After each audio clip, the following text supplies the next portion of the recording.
بسم اللہ الرحمن الرحیم۔ السلام علیکم۔ یہ کاشانۂ بصیرت کا آڈیو بک سیکشن ہے۔ اس وقت آپ جو کتاب سننے کی سعادت حاصل کر رہے ہیں وہ ہے انسان کامل۔ اس کے لکھنے والے کا نام ہے استاد شہید مرتضیٰ مطہری۔ اس کا نواں پارٹ ملاحظہ فرمائیے۔ خدا شناسی، خود شناسی، خدا شناسی کی تمہید ہے۔ اس کا دوسرا حصہ ملاحظہ فرمائیے۔ ایک صبح کو پیغمبر اکرم نے زید سے فرمایا کہ اے نیک دل ساتھی، تو نے آج دن کا آغاز کیسے کیا؟ اس نے کہا کہ میری صبح ایک با یقین شخص کی سی ہے۔ آپ نے فرمایا کہ تیرے باب ایمان و یقین کی تازگی کی علامت کیا ہے؟ اس نے کہا کہ میں دن کو روزے میں پیاسا ہوتا ہوں اور رات کو محبت الہی میں جاگتا ہوں۔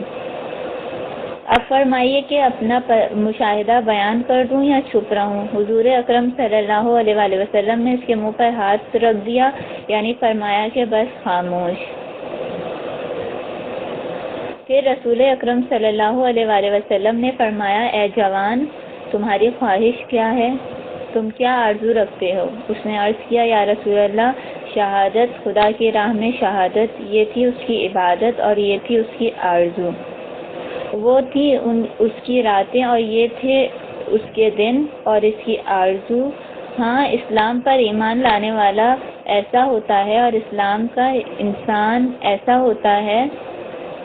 یہ ہے وہ شخص جو دونوں درد رکھتا ہے، لیکن یہ دوسرا درد وہ اس پہلے درد سے لیتا ہے، یعنی وہ پہلا اس کا خدائی درد ہے جس نے اس میں یہ دوسرا درد پیدا کیا ہے۔ قرآن مجید فرماتا ہے، اے وہ لوگوں جو ایمان لائے ہو، نماز سے مدد چاہو اور صبر سے مدد حاصل کرو، بے شک خدا صبر کرنے والوں کے ساتھ ہے۔ یہ تھی سورہ بقرہ کی آیت نمبر 153۔ وہ کون سی مدد ہے جو ہم روزے سے لے سکتے ہیں؟ وہ کون سی مدد ہے جو ہم خدا پرستی سے لے سکتے ہیں؟ وہ کون سی مدد ہے جو ہم خدا کی عبادت سے لے سکتے ہیں؟ اگر آپ چاہتے ہیں کہ آپ معاشرے میں ایک حقیقی اور قوی مسلمان ہوں، اگر آپ چاہتے ہیں کہ آپ ایک طاقتور مجاہد ہوں، تو آپ کو ایک خالص اور مخلص نمازی بننا چاہیے۔ دیکھنے میں آتا ہے کہ بعض لوگ نماز کی تحقیر کرتے اور کہتے ہیں، نماز پڑھنے کا کیا فائدہ ہے اور عبادت کیوں کی جائے؟ یہ تو بوڑھی عورتوں کا کام ہے اور انسان کو تو اجتماعیت پسند ہونا چاہیے۔ ہاں، یہ روشن خیالی تو ہے، لیکن یہ عمر بن خطاب جیسی روشن خیالی ہے۔ یہ عمر بن خطاب جیسی روشن خیالی ہے۔ آپ نے سنا ہوگا کہ انہوں نے اذان میں سے حی علی خیر العمل کا جملہ نکال دیا تھا۔ کیوں؟ ایک قسم کی روشن خیالی، لیکن ایک بڑی غلطی کے باعث۔ ان کے عہد حکومت میں اسلامی فتوحات اور اسلامی جہاد کا بڑا جوش تھا۔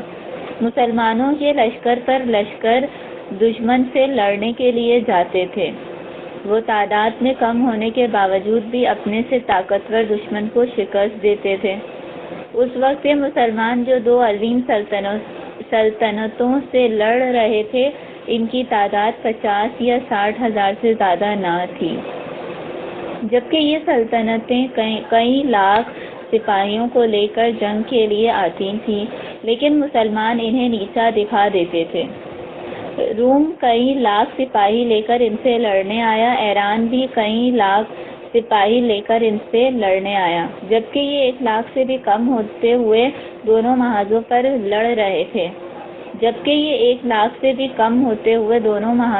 لڑ رہے تھے اور دشمنوں کو شکست دے رہے تھے۔ بہت خوب، اسی طرح جہاد نے حتمی قدر و قیمت ثابت کر دی اور بتا دیا کہ جب اسلام مجاہدوں کی تربیت کرتا ہے تو اس کا مطلب کیا ہوتا ہے۔ یہی وہ وقت تھا جب عمر بن خطاب نے کہا کہ مصلحت اس میں ہے کہ ہم حی علی خیر العمل کو اذان سے نکال دیں۔ اذان میں مؤذن بلند آواز سے کہتا ہے، اللہ اکبر، اللہ اکبر، پھر وہ شہادتیں پڑھتا ہے، اس کے بعد کہتا ہے، حی علی الصلاۃ، حی علی الصلاۃ، یعنی نماز کی طرف آؤ، نماز کی طرف آؤ۔ وہ یہاں تک جو جملے ادا کرتا ہے ان میں تو کوئی حرج نہیں ہے۔ پھر وہ کہتا ہے، حی علی الفلاح، حی علی الفلاح، یعنی نجات کی طرف آؤ، نجات کی طرف آؤ۔ کیونکہ نماز ذریعہ نجات ہے۔ عمر بن خطاب نے کہا کہ یہاں تک بھی ہمارے لیے کوئی خرابی کی بات نہیں، مگر ان کا کہنا تھا کہ حی علی خیر العمل، یعنی بہترین عمل کی طرف آؤ، کیونکہ نماز بہترین عمل ہے۔ جہاں تک اس کا تعلق ہے تو یہ مجاہدین کے اعتماد نفس کو ٹھیس پہنچانے والی بات ہے۔ وہ سوچیں گے کہ اب ہم جا کر نماز پڑھیں یا جہاد کے لیے جائیں۔ چونکہ نماز بہترین عمل ہے، اس لیے کیوں نہ ہم میدان جنگ میں جانے کی بجائے مدینے ہی میں رہیں اور مسجد نبوی میں رسول اکرم صلی اللہ علیہ وآلہ وسلم کے مقبرے کے قرب میں نماز پڑھیں کہ جو بہترین اعمال میں سے ہے۔ اگر کچھ دوسرے لوگ جنگ پر جاتے ہیں تو جائیں، ان کو زخم لگیں اور ان کی آنکھیں پھوڑی جائیں، ان کے ہاتھ کاٹے جائیں اور ان کے پیٹ پھاڑے جائیں، وہ جا کر دشمن کو قتل کریں اور ہوتے رہیں۔ ہم اپنی بیوی بچوں کے ساتھ آرام سے اپنے گھروں میں رہیں گے اور 4 رکعت نماز پڑھیں گے، پھر بھی ان سے اچھے رہیں گے۔ اس قسم کی صورتحال پیدا ہونے کے خدشے کے پیش نظر عمر بن خطاب نے کہا، نہیں، ہمیں حی علی خیر العمل کی بجائے الصلاۃ خیر من النوم کہنا چاہیے، یعنی نماز نیند سے بہتر اور اچھی چیز ہے۔ چونکہ اذان میں کہا جانے والا حی علی خیر العمل کا جملہ ایک مجاہد کے اعتماد نفس اور جوش جہاد کو کمزور کرتا ہے، لہذا ہم اس کی جگہ پر الصلاۃ خیر من النوم کہیں گے۔ تاہم عمر بن خطاب نے یہ نہیں سوچا کہ یہ 50، 60، 70 یا 80 ہزار سپاہی جن کی تعداد قطعاً 1 لاکھ تک نہیں پہنچتی، وہ دشمن کی کئی لاکھ افراد پر مشتمل فوج کے خلاف 2 مختلف محاذوں پر کس طاقت سے لڑ رہے ہیں اور فتح پا رہے ہیں۔ اس فتح کا کیا راز ہے؟ کیا یہ فتح ہتھیاروں کے بلبوتے پر ہے؟ کیا عربوں کے ہتھیار ایرانیوں اور رومیوں کے ہتھیاروں سے بہتر اور کارگر تھے؟ قطعاً نہیں۔ ایران اور روم اس زمانے کی 2 ترقی یافتہ مملکتیں تھیں اور ان کے سپاہیوں کے پاس بہترین ہتھیار تھے۔ چنانچہ جو تلواریں ایران اور روم کے فوجیوں کے پاس تھیں، ان کے مقابلے میں عربوں کے ہتھیار ٹوٹے ہوئے لوہے کے مانند تھے۔ کیا عربوں کی نسل رومیوں اور ایرانیوں کی نسلوں سے زیادہ طاقتور اور زیادہ زور آور تھی؟ ہرگز نہیں۔ ہم پہلے بتا چکے ہیں کہ شاپور ذوالاکتاف نے ایران سے جا کر عربوں پر کیا آفت ڈھائی۔ کیا اس نے ہزاروں عربوں کو قیدی نہیں بنایا؟ کیا اس نے مار مار کر ان کے کندھے سیاہ نہیں کیے؟ کیا اس نے انہیں زنجیریں نہیں پہنائی اور ان کے بازو زنجیروں میں نہیں جکڑے؟ اس وقت عربوں کا زور کہاں تھا؟ اس کے بعد بھی کیا ایرانیوں نے عربوں کو شکست نہیں دی؟ پھر عربوں نے کس بلبوتے پر جنگ لڑی اور ایران و روم کی فوجوں کو شکست دی؟ یہ فتح انہوں نے قوت ایمان کی بدولت حاصل کی۔ ایمان کی یہ قوت وہی قوت ہے جو انہوں نے حی علی خیر العمل سے حاصل کی ہے، یعنی یہ وہ طاقت ہے جو انہوں نے نماز سے حاصل کی، اور یہ وہ طاقت ہے جو انہوں نے اپنے خدا سے راز و نیاز کر کے حاصل کی۔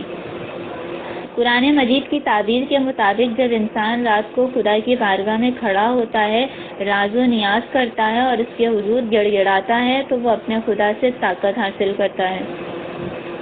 یہ وہ طاقت ہے جو اسے اعتماد نفس عطا کرتی ہے، یعنی یہ وہ اعتماد نفس ہے جو ایران کو شکست دیتا ہے، اور یہی عرب کا وہ اعتماد نفس ہے جو روم کو شکست دیتا ہے۔ عرب نے یہ اعتماد نفس کہاں سے حاصل کیا؟ ہاں، یہ اعتماد نفس اس نے ایمان سے حاصل کیا۔ نماز کیا ہے؟ یہ اس ایمان کا تازہ کرنے اور زندہ رکھنے کا ذریعہ ہے جو اس نے اللہ اکبر سے حاصل کیا ہے۔ وہ نماز میں کئی مرتبہ اللہ اکبر کہتا ہے، یعنی خدا بزرگ و برتر ہے۔ خدا بزرگ و برتر ہے کہ ہر چیز اس کے سامنے ہیچ ہے۔ پھر وہ خدا کی ظاہری عظمت اور جاہ و جلال کو دیکھتا ہے تو ایک بار پھر اللہ اکبر کہتا ہے جو ان سب بڑائیوں کا اقرار ہوتا ہے، یعنی اس کے مقابل یہ سب چیزیں ہیچ ہیں۔ اس کے بعد جب کبھی وہ اپنے مقابلے پر کئی لاکھ سپاہیوں کو دیکھتا ہے تو کہتا ہے، لا حول ولا قوت الا باللہ العلی العظیم۔ اس کا مطلب یہ ہے کہ تمام قدرت خدا کے ہاتھ میں ہے۔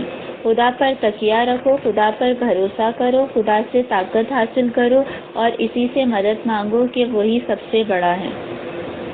ایک مسلم مجاہد کی یہی نماز اسے طاقت عطا کرتی ہے، جبکہ عمر بن خطاب کہتے ہیں کہ حی علی خیر العمل کا جملہ اس بات کا موجب بنتا ہے کہ ایک مسلمان مجاہد جہاد سے کنارہ کش ہو جائے، گھر میں آرام کرے اور نمازیں پڑھتا رہے، لیکن ان کو غلط فہمی ہوئی ہے اور انہوں نے یہ نہیں سوچا کہ جس شخص پر جہاد واجب ہو اور اس کا محاذ جنگ پر جانا لازم ہو، اس کا نماز کے لیے مسجد مدینہ میں رہ جانا حرام ہے، کیونکہ نماز کے قبول ہونے کی شرط جہاد ہے اور جہاد کے قبول ہونے کی شرط نماز ہے۔ جو شخص ایک مجاہد بننے کی شرائط پوری کرتا ہو، اس پر واجب ہے کہ جہاد کرے، کیونکہ جہاد کے بغیر اس کی نماز باطل ہے، اور نہ صرف یہ کہ ایسی نماز خیر العمل نہیں بلکہ یہ شر العمل ہے۔ یہ وہ نمازیں نہیں جو اسلام نے سکھائی ہیں، اسی لیے اسلام کی نماز یاد دلاؤ، وہ نماز جو جہاد سے فرار کا ذریعہ بنے اور انسان کو کھینچ کر مسجد کے گوشے میں لے جائے، اور وہ اسلام کی نماز نہیں ہے۔ اسلام کی نماز تو خیر العمل ہے۔ یہ نہ کہو کہ آؤ اذان سے حی علی خیر العمل کا جملہ نکال دیں، کیونکہ یہ جہاد کی بجائے نماز پڑھتے رہنے کا سبق دیتا ہے۔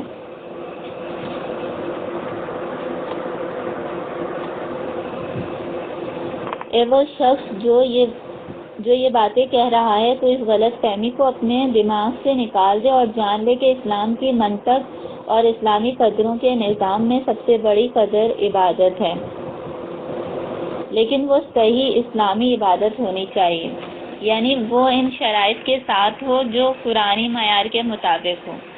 قرآن نے ہمیں معیار دیا اور فرمایا، بے شک نماز انسان کو بے حیائی اور برے کاموں سے روکتی ہے۔ یہ تھی سورہ عنکبوت کی آیت نمبر 45۔ گویا کہ صحیح نماز کی خصوصیت یہ ہے کہ وہ انسان کو برے کاموں سے روکتی ہے۔ اب اگر آپ دیکھیں کہ آپ نماز پڑھ رہے ہیں اور اس کے ساتھ ساتھ برے کام بھی انجام دے رہے ہیں تو جان لیں کہ آپ کی نماز نہیں، بس آپ اپنی نماز درست کیجیے۔ نماز آپ کو تمام دوسری انسانی قدروں تک پہنچاتی ہے، لیکن شرط یہ کہ آپ کی نماز واقعی نماز ہو۔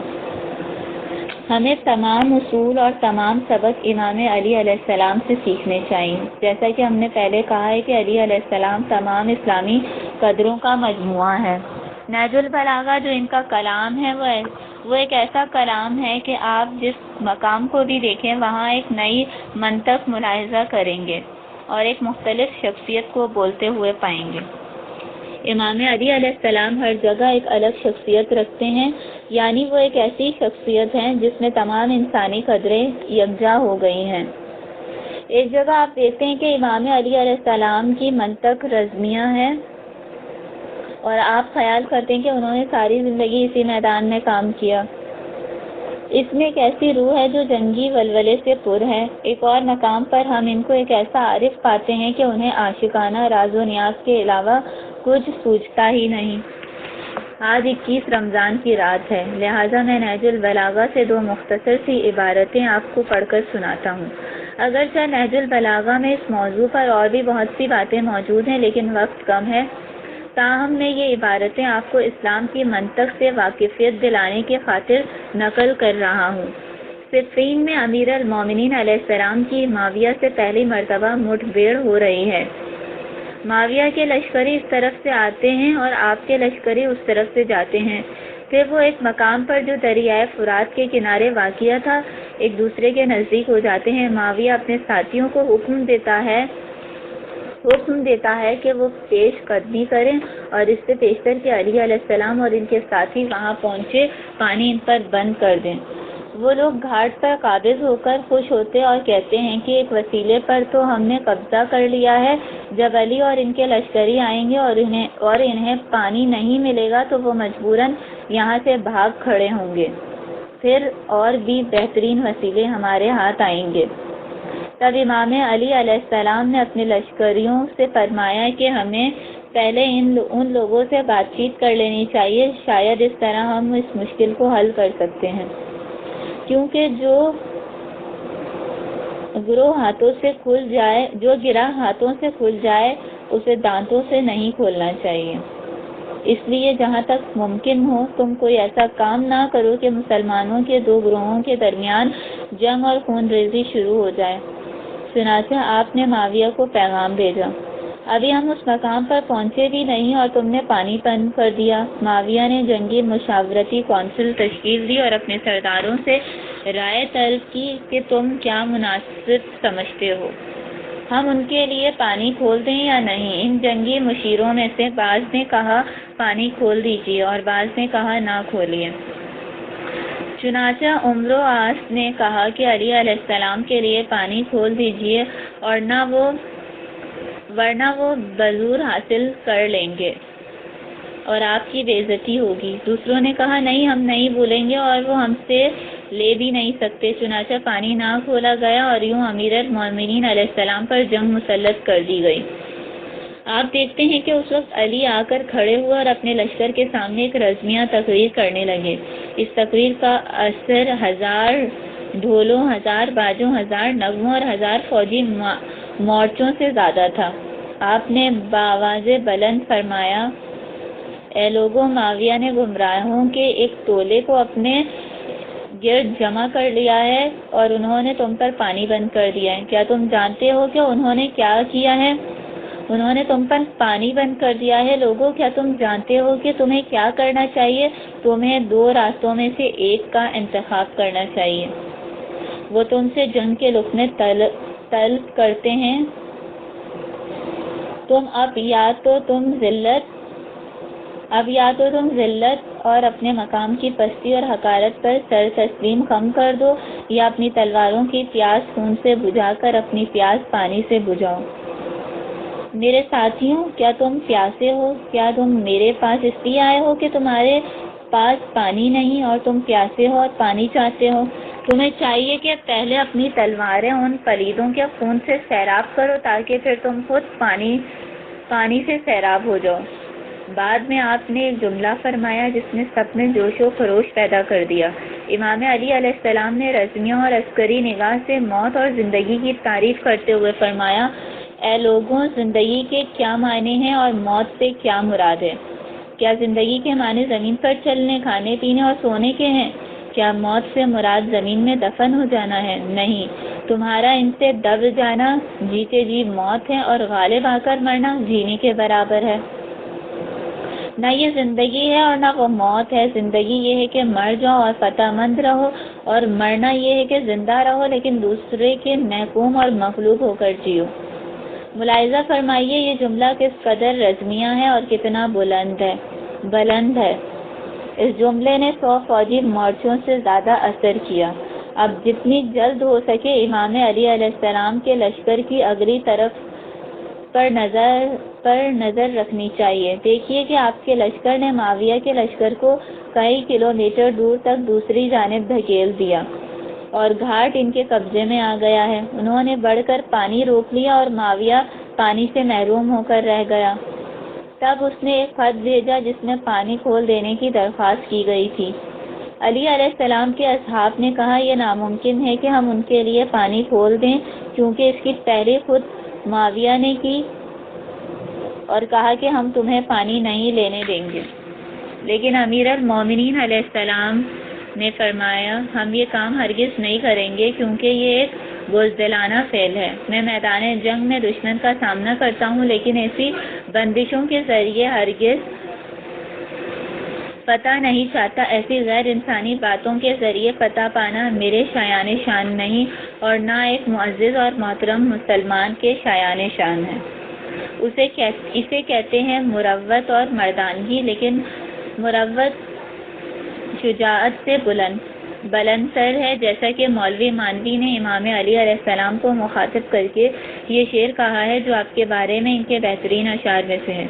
در شجاعت شیر ربا نیستی، در مروت خود کے داند کیستی۔ شجاعت آپ خدا کے شیر ہیں اور مروت میں کوئی آپ کی تعریف نہیں کر سکتا کہ آپ کیا ہیں۔ یہاں ہم امام علی علیہ السلام کو ایک مقام پر، ایک مرتبے پر اور ایک حیثیت میں دیکھتے ہیں۔ آئیں ایک مرتبہ پھر امام علی علیہ السلام کی طرز زندگی پر نگاہ ڈالیں۔ جب آپ لوگوں کے کاموں سے فارغ ہو جاتے تو پھر آپ ہوتے اور آپ کا خدا، آپ ہوتے اور آپ کے خلوت، آپ ہوتے اور آپ کے عاشقانہ اور عابدانہ راز و نیاز۔ خوش قسمتی سے یہ بھی نہج البلاغہ میں ہے کہ اے خدا تو اپنے دوستوں کے ساتھ تمام انس رکھنے والوں سے زیادہ مانوس ہے، اور جو تجھ پر بھروسہ رکھنے والے ہیں ان کی حاجت روائی کے لیے ہمہ وقت پیش ہے۔ یہاں ہم بالخصوص نوجوانوں سے کہتے ہیں کہ وہ نہج البلاغہ کی جانب زیادہ توجہ دیں تاکہ وہ اس کے تمام پہلوؤں کو سمجھ سکیں۔ ہاں تو امیر المومنین علیہ السلام فرما رہے ہیں کہ خدا تو اپنے اولیاء کے لیے ہر انیس سے بڑا انیس ہے، یعنی اے خدا جو انس میں تیرے ساتھ رکھتا ہوں وہ اپنے کسی بھی انیس کے ساتھ نہیں رکھتا۔ میرا انیس تو ہے اور تیرے سوا میں کسی انیس یعنی ساتھی کے ساتھ نہیں ہوں، اکیلا ہوں۔ جب تیرے ساتھ ہوں تو محسوس کرتا ہوں کس کے ساتھ ہوں۔ اے خدا جو لوگ تجھ پر بھروسہ رکھتے ہیں تو ان کے لیے ہر دوسرے شخص سے بڑھ کر حاضر اور زیادہ بیدار ہے۔ اے خدا تو ان کی باطنی کیفیتوں کو دیکھتا ہے اور ان کے چھپے ہوئے بھیدوں کو جانتا ہے، یعنی اے خدا تو اپنے دوستوں اور اپنے عاشقوں کے باطن اور ضمیر کا مشاہدہ کرتا ہے اور ان کے ضمیر اور باطن سے آگاہ ہے، تو ان کے عرفان اور بصیرت کی حدود سے واقف ہے اور جانتا ہے کہ وہ بصیرت کے کس مقام پر ہیں، اور ان کے راز تیرے سامنے ظاہر ہیں اور ان کے دل تیری جانب پرواز کر رہے ہیں۔ دعائے کمیل کو پڑھنے کی کوشش کیجیے۔ یہ امام علی علیہ السلام کی دعا ہے اور اپنے مضامین کے لحاظ سے عرفان کی بلندیاں اس دعا میں نظر آتی ہیں۔ یعنی اگر آپ یہ دعا شروع سے آخر تک پڑھیں تو اس میں نہ دنیا پائیں گے نہ آخرت، اور نہ آخرت سے میری مراد بہشت اور جہنم ہے۔ اس دعا میں آپ کیا دیکھیں گے؟ وہ جو دنیا سے بلند اور آخرت سے بھی بلند ہے، یعنی خدا ہی خدا، بس ایک خالص عبادت گزار اور والا و شیدہ بندے کے خدائے تعالیٰ کی ذات اقدس کے ساتھ روابط، یعنی عبادت کی حقیقت آپ دیکھیں گے کہ امام علی علیہ السلام خدا سے کیسے راز و نیاز کر رہے ہیں، کیسے مناجات کر رہے ہیں۔ امام زین العابدین علیہ السلام نے ماہ رمضان کی دعا ہائے سحر میں ابو حمزہ تمالی سے منسوب دعا میں اپنے خدا سے کیسے راز و نیاز اور مناجات کی ہے۔ یہ ہمارے مسلمان ہونے کا پہلا قدم ہے، یعنی پہلا قدم یہ ہے کہ ہم اپنے خدا کے نزدیک ہوں، اور اس کے نزدیک ہونے سے ہم انفرادی اور اجتماعی ذمہ داریوں کو پورا کر سکتے ہیں۔ ہمیں کوشش کرنی چاہیے کہ ان کے یک طرفہ میلانات کو ترک کر دیں، کیونکہ اسلام ہمیشہ اپنی ملت کے یک طرفہ میلانات کی مصیبت سے دوچار رہا ہے۔ پھر اس لیے کہ ہم ایک اور شکل میں دوبارہ یک طرفہ میلانات کی اس بیماری میں مبتلا نہ ہو جائیں، ہمیں عبادت کی اہمیت کو ہرگز کم نہیں سمجھنا چاہیے۔ امام صادق علیہ السلام نے اپنے آخری وقت میں جب یہ حکم دیا کہ میرے تمام رشتہ داروں کو جمع کرو تو وہ جمع ہو گئے۔ تب امام علیہ السلام نے اپنی مبارک آنکھیں آخری مرتبہ کھولی، ایک جملہ کہا اور پھر رحلت فرما گئے۔ وہ جملہ یہ تھا، یعنی جو شخص نماز کو بے قدر سمجھے اسے ہماری شفاعت نصیب نہ ہوگی۔ امام علی علیہ السلام کی زندگی کا سب سے حیرت انگیز دور آپ کی عمر کی آخری 45 ساعتیں ہیں۔ آپ کی زندگی کا پہلا دور آپ کی پیدائش سے رسول اکرم صلی اللہ علیہ وآلہ وسلم کی بعثت تک ہے، دوسرا دور رسول اکرم کی بعثت سے ہجرت تک ہے، تیسرا دور ہجرت سے رسول اکرم کی وفات تک ہے اور اس کا رنگ الگ ہے، چوتھا دور رسول اکرم کے وصال سے خود آپ کی خلافت تک 25 سال کا عرصہ ایک اور صورت رکھتا ہے، پانچواں دور آپ کا 4.5 سال کا عہد خلافت ہے، آپ کی زندگی کا چھٹا دور ضربت سے شہادت تک ہے جو 2 دن رات سے کم ہے۔ لیکن یہ امام علی علیہ السلام کی زندگی کا سب سے حیرت انگیز دور ہے۔ اس وقت جب امام علی علیہ السلام موت سے قریب ہوئے، ان لمحات میں آپ کا کامل انسان ہونا زیادہ ظاہر ہوتا ہے، کیونکہ کامل انسان کے معیار میں سے ایک یہ ہے کہ وہ موت کا سامنا کیسے کرتا ہے۔ موت کا سامنا کرتے وقت آپ کا پہلا رد عمل یہ تھا کہ جب آپ کے سر مبارک پر ضرب لگی تو آپ سے دو جملے سنے گئے۔ پہلا یہ تھا کہ آپ نے فرمایا قسم ہے رب کعبہ کی کہ میں کامیاب ہوا اور شہادت حاصل کی جو میرے لیے کامیابی ہے۔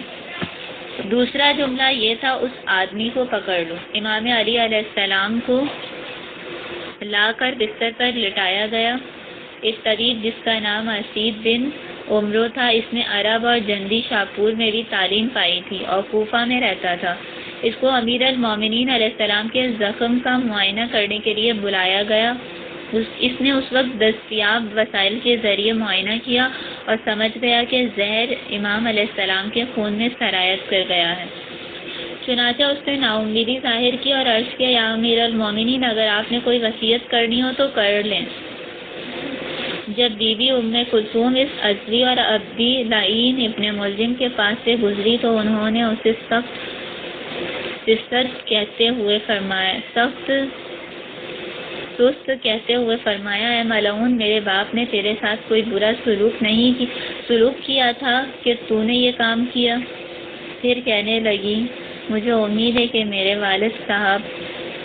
والد صحت یاب ہو جائیں گے اور تیرے لیے صرف روسیہ ہی رہ جائے گی۔ جب بی بی کلثوم نے یہ جملہ ادا کیا تو اس نے کہا آپ خاطر جمع رکھیں، میں نے یہ تلوار 1000 درہم یا دینار میں خریدی ہے اور اتنے ہی اس کو زہر آلود کرانے کے لیے دیے ہیں۔ میں نے اس پر ایسا زہر لگوایا ہے کہ اگر یہ فقط آپ کے والد کے سر پر نہیں بلکہ بیک وقت تمام اہل کوفہ کے سروں پر لگتی تو وہ سب ہلاک ہو جاتے۔ بس آپ اچھی طرح سمجھ لیں کہ آپ کے والد زندہ نہیں رہیں گے۔ لیکن امام علی علیہ السلام کے بیشتر انسانی معجزے یہاں ظاہر ہوتے ہیں۔ آپ کے لیے غذا لائی گئی مگر آپ غذا تو نہیں کھا سکتے تھے۔ تب آپ کے لیے دودھ لایا گیا جو آپ نے تھوڑا سا پی لیا۔ پھر اپنی وصیتوں کے ضمن میں فرمایا اپنے اس قیدی ابن ملجم کے ساتھ اچھا سلوک کرو۔ اے بنی عبد المطلب، ایسا نہ ہو کہ تم میری وفات کے بعد لوگوں سے کہتے پھرو کہ امیر المومنین یوں ہوئے، فلاں شخص اس کا محرک تھا، اور اس طرح مختلف آدمیوں پر الزام لگوانے لگو۔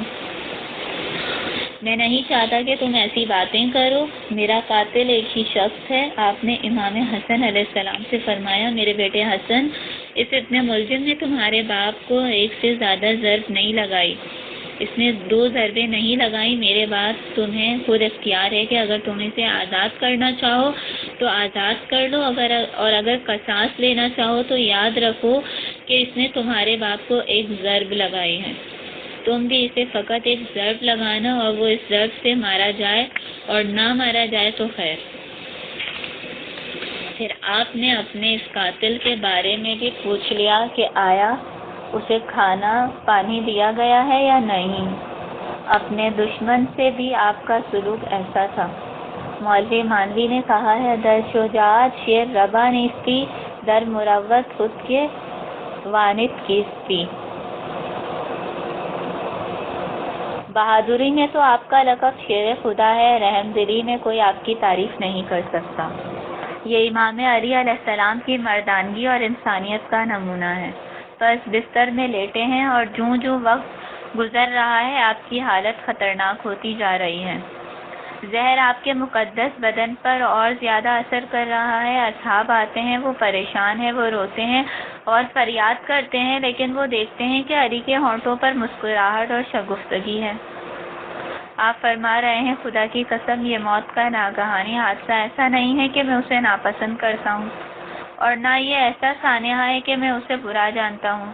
میری مثال بس اس شخص کی سی ہے جو رات بھر پانی کی تلاش میں چلے اور صبح ہوتے ہی چشمے پر پہنچ جائے، اور اس ڈھونڈنے والے کی مانند ہوں جو مقصد کو پا لے، اور جو اللہ کے یہاں ہے وہی نیکوکاروں کے لیے بہتر ہے۔ یعنی جو کچھ مجھ پر گزری ہے وہ ایسی چیز نہیں جو مجھے ناپسند ہو، ہرگز نہیں۔ یہ موت اور شہادت ہے۔ خدا کی راہ میں موت اور شہادت ایک ایسی چیز ہے جس کی مجھے ہمیشہ آرزو رہی ہے۔ اس سے بہتر ہوگا کہ میں عین عبادت کی حالت میں شہید ہو جاؤں۔ اس کے بعد آپ نے وہ مثل بیان کی جس سے عرب بخوبی آشنا رہے ہیں۔ وہ عرب جو بیابانوں میں رہتے اور پرمشقت زندگی بسر کرتے تھے، ان کو جہاں کہیں پانی اور سبزہ نظر آتا وہاں ڈیرا ڈال دیتے، اور جب وہ ختم ہو جاتا تو دوسری جگہ جا رہتے تھے۔ چونکہ دن گرم ہوتے تھے اس لیے راتوں کو ایسی جگہ تلاش کرتے جاتے جہاں پانی ہو۔ امام علی علیہ السلام فرماتے ہیں، اے لوگوں، اس شخص کو کتنی خوشی ہوتی ہے جو اندھیری رات میں پانی تلاش کر رہا اور اچانک اسے پانی مل جائے۔ اس کلام میں آپ اپنے اصحاب سے فرماتے ہیں، میری مثال اس عاشق کی ہے جو اپنے معشوق تک پہنچ گیا ہو۔ میری مثال اس شخص کی ہے جو اندھیری رات میں پانی تلاش کر رہا اور اچانک اسے پانی مل جائے۔ اس ذیل میں حافظ شیرازی نے کیا خوب کہا ہے، دوش وقت سحر از غصہ نجاتم دادند، اندران ظلمت شب آب حیاتم دادند، چه مبارک سحری بود و چه فرخنده به شبی اون شب قدر کے ای تازہ براتم دادند۔ اپنے ان اشعار میں حافظ شیرازی نے امام علی علیہ السلام کے اس ارشاد کی تشریح کی ہے کہ رب کعبہ کی قسم میں کامیاب ہو گیا، یعنی کل رات مجھے غم زندگی سے نجات مل گئی، جبکہ رات کے اندھیرے میں مجھے شہادت کا آب حیات پلایا گیا۔ وہ کیسی اچھی رات اور کتنی پیاری صبح تھی کہ جس میں مجھے میرا نصیب مرتبہ شہادت دے دیا گیا۔ امام علی علیہ السلام کی سب سے زیادہ پرسوز وہ باتیں ہیں جو آپ نے ان تقریباً 45 آخری ساعتوں میں کہیں۔ امام علی علیہ السلام نے 19 رمضان کو صبح صادق سے تھوڑی دیر بعد زہر بھری تلوار کی ضرب کھائی اور 21ویں کو آدھی رات کے وقت آپ کی مقدس روح عالم بالا کی جانب پرواز کر گئی۔ ان آخری لمحات میں سبھی اہل و عیال آپ کے بستر کے گرد جمع تھے۔ آپ کے مبارک بدن پر زہر کا بہت زیادہ اثر ہو گیا تھا۔ بعض اوقات آپ پر غشی طاری ہو جاتی، لیکن جو ہی آپ کو ہوش آتا آپ اپنی زبان سے دوبارہ موتی بکھیرنے لگتے تھے۔ اس وقت آپ حکمت کی باتیں بتاتے، نصیحتیں کرتے اور واعظ فرماتے تھے۔ آپ کی آخری میں بھی وہی جوش و زور خطابت پایا جاتا ہے جیسے آپ نے 20 عنوانوں میں بیان کیا ہے۔ چنانچہ آپ اہل بیت کو آواز دیتے ہیں اور سب سے پہلے حسن و حسین کو مخاطب فرماتے ہیں، میرے حسن، میرے حسین، میرے تمام فرزندوں اور وہ تمام لوگوں جن تک روز قیامت تک میری باتیں پہنچی، میں تمہارے ساتھ ہوں، یعنی ہم اور آپ کو جو یہاں بیٹھے ہیں، ہم بھی امام علی علیہ السلام کے مخاطب ہیں۔ پھر ہمارے مولا اسلام کی جامعیت کو یوں بیان فرماتے ہیں، آپ خدا کا خوف دلا کر ایک ایک چیز کو بیان کرتے ہیں، یعنی نماز کے بارے میں خدا کا خوف کرو کہ اس کا حکم یوں ہے، زکوٰۃ کے بارے میں خدا کا خوف کرو کہ اس کا حکم یوں ہے، خدا کا خوف کرو کہ، اور آپ کہتے چلے گئے، اور وہ 20 عنوان جو آپ کی نظر میں تھے وہ سب کے سب بیان کیے۔ جن لوگوں کی نگاہیں علی علیہ السلام کے ہونٹوں پر جمی ہوئی تھی، انہوں نے اچانک دیکھا کہ مولا علی علیہ السلام کی حالت بہت تبدیل ہو گئی ہے۔ انہوں نے دیکھا کہ آپ کے مبارک پیشانی پر پسینہ آ گیا ہے اور آپ نے اپنی توجہ لوگوں کی جانب سے ہٹا لی اور اپنی دنیا میں چلے گئے ہیں۔ آنکھیں اور کان آپ کے ہونٹوں پر لگے ہوئے تھے کہ دیکھیں کہ آپ کیا فرماتے ہیں۔ اتنے میں امیر المومنین علیہ السلام کی آواز بلند ہوئی، اشہد ان لا الہ الا اللہ و اشہد ان محمدا عبدہ و رسولہ۔